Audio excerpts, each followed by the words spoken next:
কোনো ধর্মগ্রন্থের সাথে কারো তুলনা কোনোভাবেই বরদাস্ত করবো না। কুরআন শরীফের ঊর্ধ্বে মুসলিম সমাজের কাছে আর কিছু নাই, কারণ ওটা আল্লাহর বাণী।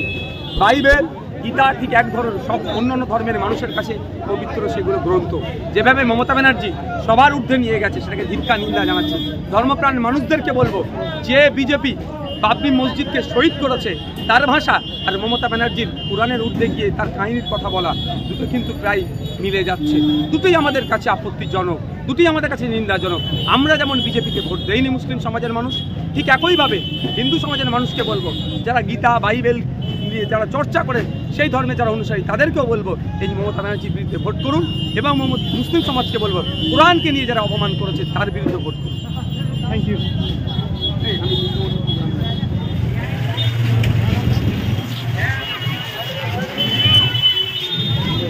Sorry.